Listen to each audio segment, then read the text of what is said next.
I have a video that I'm supposed to film, but I couldn't film it last night. I was up until 2 o'clock in the morning, and me and my husband were talking. We were talking about the chaos that ensues when a natural disaster or any kind of incident happens. That so many books are going to try to tell you when they believe chaos will happen, but we have history to go off of. We have timelines. We have the way to go about it. And I couldn't film that video. So today we're going to be talking about Hurricane Katrina. I know it's been 20 years since that event, but there are so many things that you can learn from those events and the events that have happened recently that added up in the same areas. Not just New Orleans, not just Hurricane Katrina, but you got Hurricane Helene, you have the Palisade fires, and now you have what is going on in the world currently. You have Nepal, which now has cut off internet and social media and their ability to speak, and the uprising there. You have France, you have catastrophic events that they're preparing for, and now you have Poland. You have Russian drones going into Polish airspace that were shot down. Chaos will ensue a lot faster than what they describe in the books. How people decide they're going to pace out and say, oh, this is when the chaos will happen. This is how quickly. We have history to go off of. And my name is Doomsday Queen, and I hope you enjoy this one, because this one kept me and my husband up most of the night, talking in depth on these timelines, what happens and how quickly it can happen. And people we've known in the areas, everything changes with chaos. Why would I want to bring up something from 20 years ago? Well, there's a lot of lessons to be learned in there. This was a storm that we knew was coming. There was time for adjustments. Yes. Did the storm move and curve? Yes, 100%. But a lot of people do fall into a category where they believe that the government or some random letter agency is going to save you, like FEMA. For instance, Hurricane Helene. How many people were without food, water, stranded, waiting? I mean, we do know for a fact, like I personally know because I worked with a lot of crews that were going in and getting people. FEMA was stopping people. And I know this will probably get me shadowed like insane because I'm going to speak really off the sleeve and really off the cuff, because this kept me up all night. It kept me up until about 2 o'clock in the morning. And it's just heavy. It's heavy on my heart, and it's something that has to be said. So as we talk about 20 years ago, you read a lot of books and they tell you catastrophic chaos would ensue after 7 days of a grid down or this may. No. It is so fast. And I know this because my friends, people who I served with, I joined the service in 06. All my friends were in 05. They were in the recovery units. They were pulling bodies out of houses. And I remember the nonstop, like, cell phones were gone. It was quick. There was no communication. That's why I think it's important that you do have radios. No matter what you prep for, whether you prep for grid down or if you prep for just storms, nobody is going to come save you.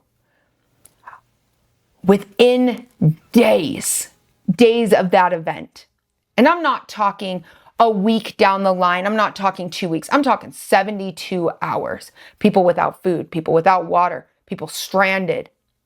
You guys understand why most of that happened, right? Don't give in on some fake narrative. They contacted Providences. No, Providences is like, that's Alaska. But down there, I think it's parishes. It was around certain district areas that they were evacuating first. But because there was gridlock, and you see it, you read about it in your prepping books, and we all talk about what gridlock is. Have you ever experienced a gridlock? How many of you actually have experienced it? I did. I was in LA when the fires went from the Palisades over and it hit Hollywood. I was in there. You could see the interstates. No cars were moving for hours throughout the entire night. I just sat there. We were flown in. Where Hollywood is compared to where the Palisades was a distance. All of us wanted to leave. There was nowhere to leave. I remember people yelling at me on the internet. You should get a cab. Uber is giving free rides. Uber this, or get this. This is why I will drive if I have to do any events in California. I will drive. I will never go without a vehicle ever again because of this situation. Gridlock is unbelievable. And when chaos ensues, chaos is everywhere. Look at Nepal. Nepal just became North Korea 2.0. No internet, no this. Everything is highly censored now. It's complete dumpster fire. An absolute dumpster fire right there. Then you have France talking about preparing for mass casualties. And then the French parliament, everything just went awry with that. And then in Poland yesterday, Russian drones entered Poland airspace and they retaliated. Poland retaliated. If y'all have not been watching like what is happening, we have seen what was about to happen. So the preparations are so important. And that is one of the reasons why I am going into 20 years. 20 years ago. The storms hit. Some of those areas didn't get a mandatory evacuation till it was too late. The grid was down. The traffic was completely gridlocked. To get fuel, to even get out of the areas, was a 3-hour wait. There was no food, there was no water, there was tens of thousands of people stranded everywhere. I know this. I know this because my friends were part of those missions. They were not the National Guard that was boots on the ground trying to intimidate. And I would love to insert some clips from some of the documentaries that are all being released. How quickly the government needed to change the narrative of the story, and how many of us saw the government change the narrative of Hurricane Helene. We've seen it. It's been embedded in our history. What's better? Should we say, oh, we don't have FEMA there. No, those people are stranded, but we're working on it. We're getting there. Not a lot of people realize, like in Louisiana, when that happened, there was a lot of talk about how much equipment they had from the National Guard. I know, because I deployed a few years later, and I know people who are from there, okay? I deployed. Their gear was in Iraq. Do you guys understand that? Most of their soldiers were already deployed overseas. So that was just, we got to change the story. We got to change the narrative. And then it was the looting and the rioting and all of those things. How long would you go without food and water before you started taking? Looting and rioting is part of chaos. And that is what this video is about. It's about the chaos. It's about the chaos and when it ensues. There is no beautiful text. People like to write down and go, oh, it will be 5 days. It will be 14 days. It will be 7 days. Somebody's got always something different to say. When chaos ensues, everything is on rapid fire. It is on rapid fire. I have worked fires. I have worked floods. I have watched how quickly somebody's mind will change when it comes down to food, water, stranded, panic, medications, those kind of things. This is why I talk the way I talk about this. I am going to open a clip because Netflix has decided you're not allowed to steal a 10-second clip anymore, but I'm going to take the audio because it is a public audio. It is an audio. It is their governor. And what they said within 72 hours after the levees had already broke, the storm had already hit, and people were stranded. This is how quickly the government would turn on any citizen. Any citizen. Back, I had to make a call to my friend, the governor. She had done a news conference and said that she's ordered a National Guard going in tomorrow to shoot, to kill if somebody is looting. These troops know how to shoot and kill, and they are more than willing to do so. We will do what it takes to bring law and order. This is not a time or a place for any of that behavior, and I am just furious. This is intolerant. So that clip right there. I had friends that were there. The looting, the rioting was not the same. Yes, they did witness people looting and rioting. They needed food. They needed water. They had been stranded in areas. There was not supplies. There was not any of that. And that's why in this video, The number one thing is nobody is going to come save you. If you have this high hope that somebody is going to come save you, they won't. They won't. It could be a catastrophic event, and then there's going to be all of these briefings or press conferences or any of these other things that happen. The only person who can save you is yourself. People don't understand that. They don't understand. Look how quickly their governor turned to make such a blatant statement. That's how fast anything could happen to any person. It's been 20 years. 20 years. Hurricane Helene was just last year. What happened? You can't bring water in there. No, you can't be doing that. I was personally donating propane because there was people who were cold. They were cold and supposedly they were going to receive help and they didn't. I was over earlier at the Palisades. How so much media information goes out and it's like, no, you can get a ride. You can get a ride. Do you understand what they will do to price gouge people wanting to get out of a bad situation? Here's the realistics. When I arrived before the fire had spread that direction, sitting in a hotel and then literally watched Hollywood catch on fire.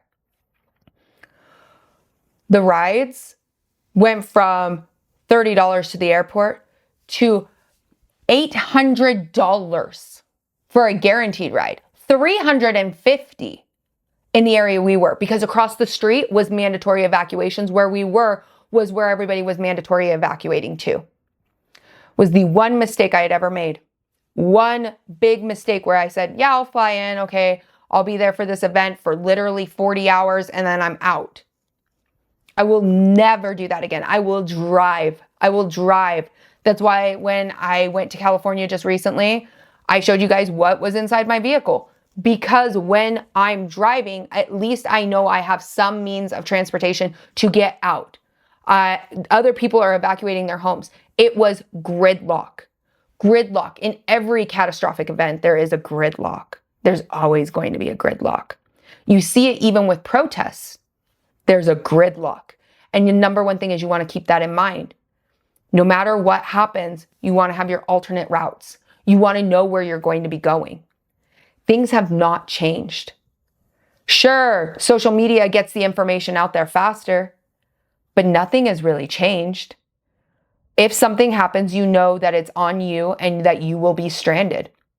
We've seen catastrophic event after event, flash floods, late warning systems. It's here.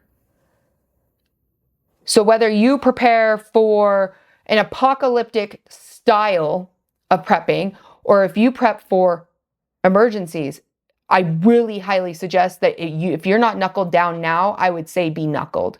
Like, this is the time. You don't have time to wait around. I keep telling you the inflation, the prices, everything is going up. But if you haven't watched or educated yourself and really gone over the timelines, that chaos, her threats as a governor within 72 hours, their FEMA director, what was his name? Michael Brown, resigned a month after that catastrophic event. A month, because it was so botched. But how many other catastrophic events have happened since then that were completely botched? Think back. Things are really bad. Don't be surprised when you hear a bunch of other countries say, oh yeah, we should get rid of the internet. We should become North Korea 2.0. No information out. It's because we're rapid fire. We are just information. You can't go back from that.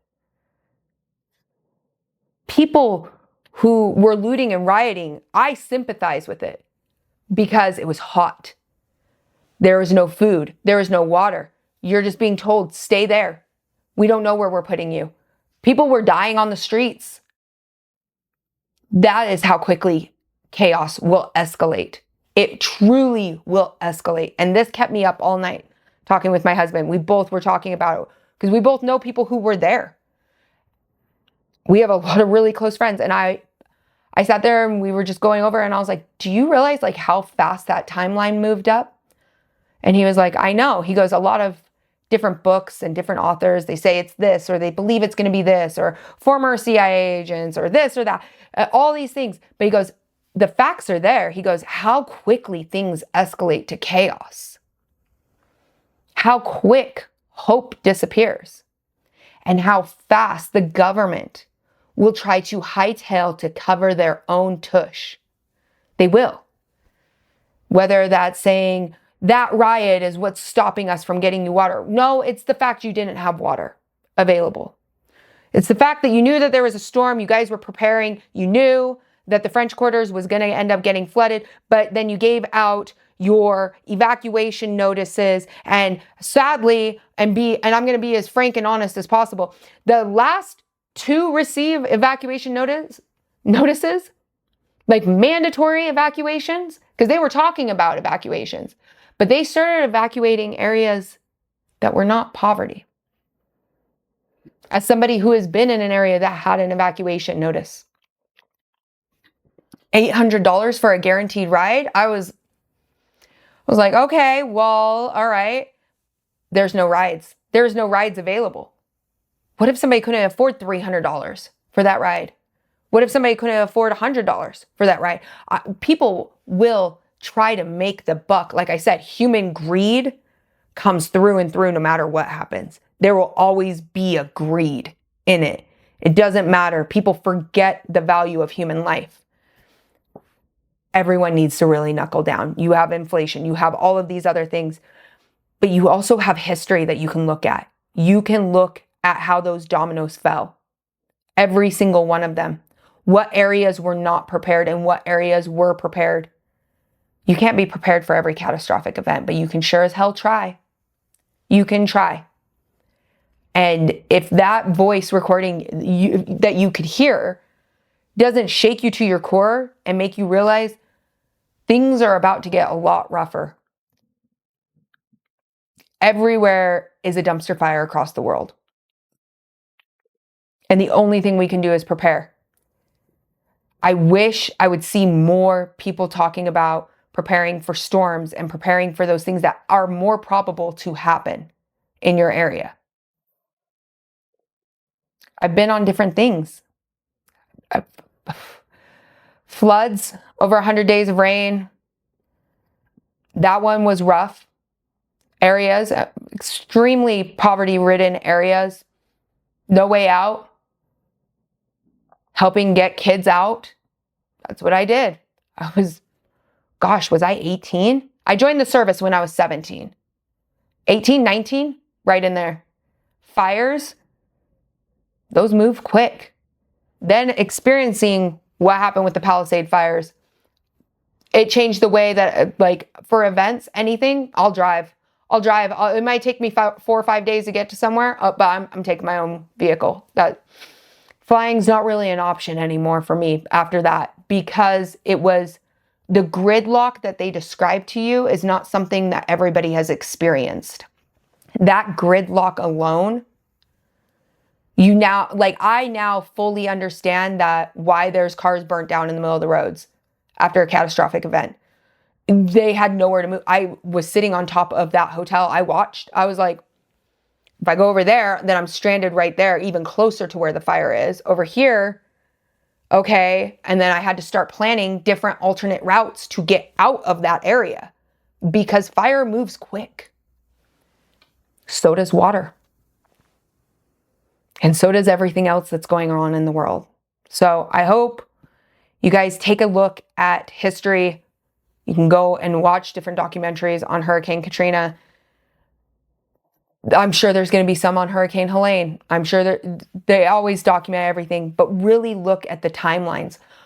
Follow your gut.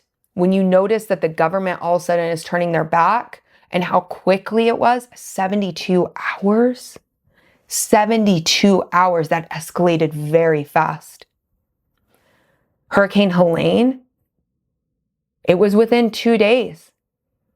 where people who were bringing supplies or trying to help pull people out were being labeled bad. No, you can't. No, you can't get over there to them. No, you can't try your best. That's why we prepare. We prepare for everything.